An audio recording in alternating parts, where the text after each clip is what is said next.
Shalom teman-teman semua. Di sini saya akan menjelaskan tentang anatomi tubuh manusia. Sebelum saya menjelaskan anatomi tubuh manusia, saya akan memperkenalkan diri saya terlebih dahulu. Perkenalkan, nama saya Bernandita Hakbau. NPM saya 1211420120026. Saya kelas A, Fakultas Kesehatan, Prodi Keperawatan, Universitas Kristen Indonesia Maluku. Di sini saya akan menjelaskan anatomi fisiologi tubuh manusia yang terkait dengan anterior dan posterior, menyangkut dengan mata kuliah keperawatan dasar 1.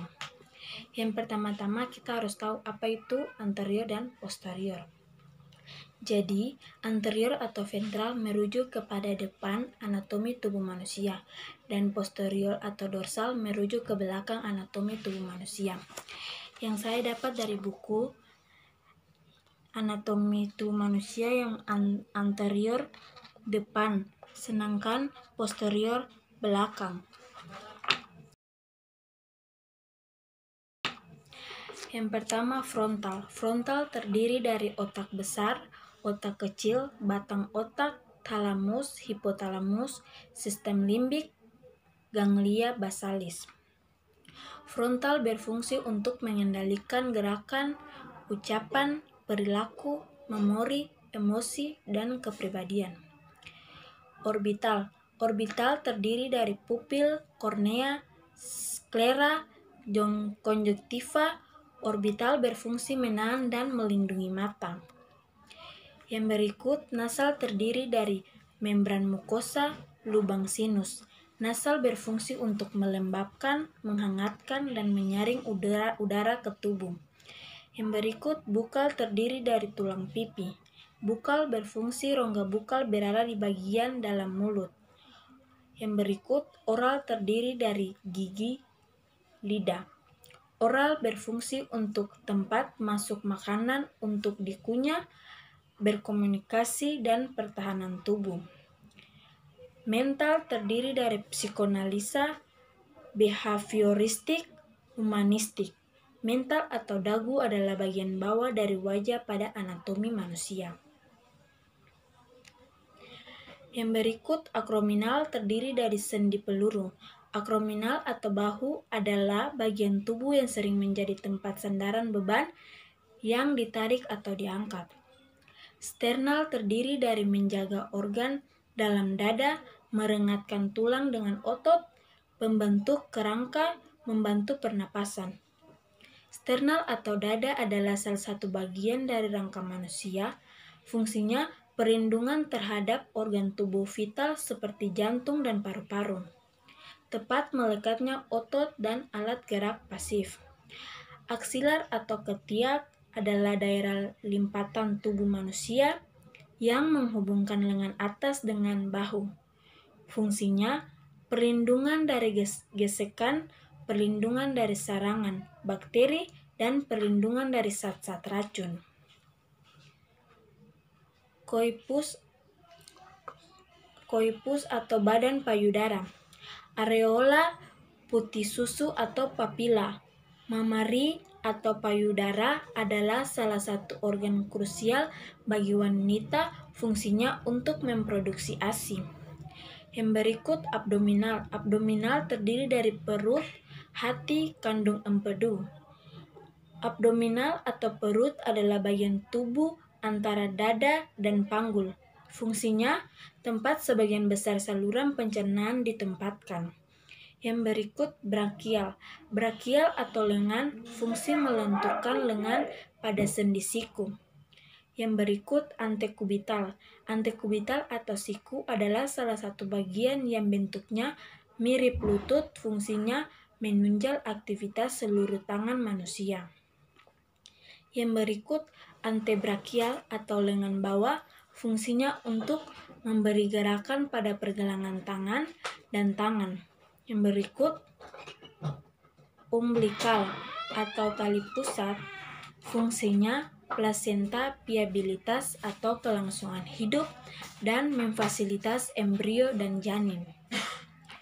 Yang berikut, pelvic atau pinggul adalah bagian bawah tubuh manusia antara perut dan paha. Fungsinya menahan beban tubuh bagian saat duduk dan berdiri. Yang berikut karpal.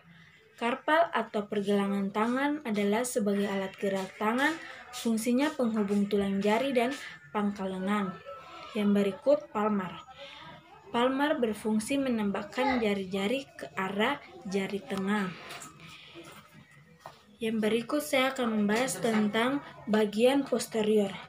Yang pertama, bagian posterior fungsinya sefalik. Sefalik adalah sebelum makanan masuk ke lambung, yaitu sebagai akibat melihat, mencium, memikir, atau mengecap makanan. Yang berikutnya, oksipital terletak di otak bagian belakang, terletak pada bagian otak besar. Yang berikut, vertebral, tulang belakang yang pertama adalah sebagai penopang tubuh manusia.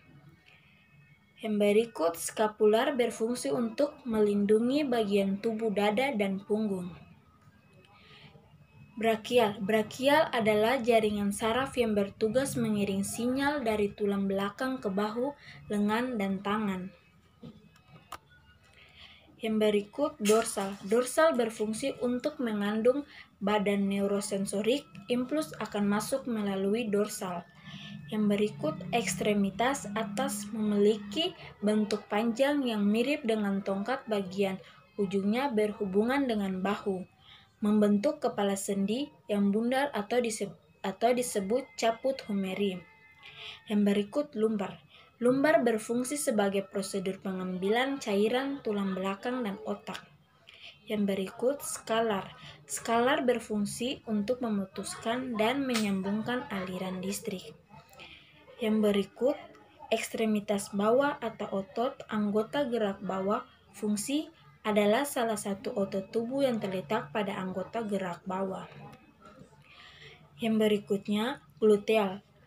Gluteal berfungsi meluruskan kaki pinggul jika kaki ditekuk untuk membawa kaki ke dalam garis lurus dengan tubuh.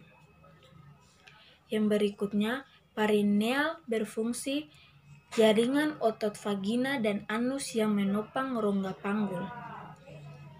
Yang berikutnya, femoral. Femoral berfungsi tulang paha paling utama dalam menjadi tumpuan seluruh badan. Tulang paha sendiri diklasifikasi ke dalam jenis tulang pipa yang berbentuk silinder. Yang berikut, popliteal. Popliteal berfungsi utama adalah rotasi internal yang juga disebut dengan endorotasi tungkai bawah.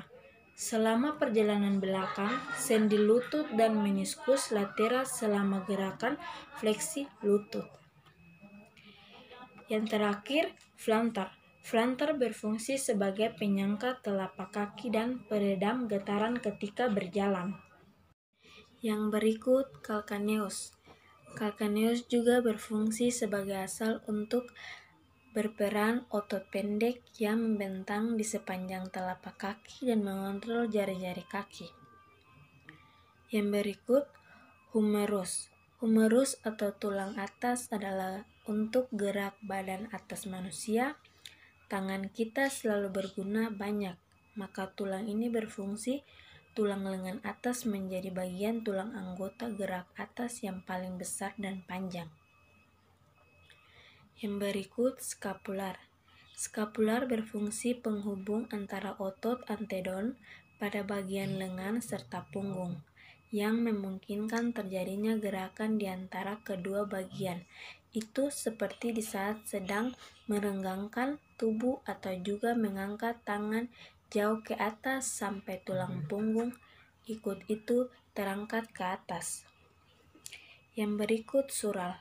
Sural berfungsi sebagai saraf metransmisikan sinyal sensorik dari sudut posterior lateral kaki dan jari kaki kelima menuju sumsum tulang belakang dan otot. Yang berikut, dorsal. Dorsal berfungsi sebagai motorik, lalu untuk akar saraf bagian belakang atau dorsal yang memiliki peran penting sebagai sensorik.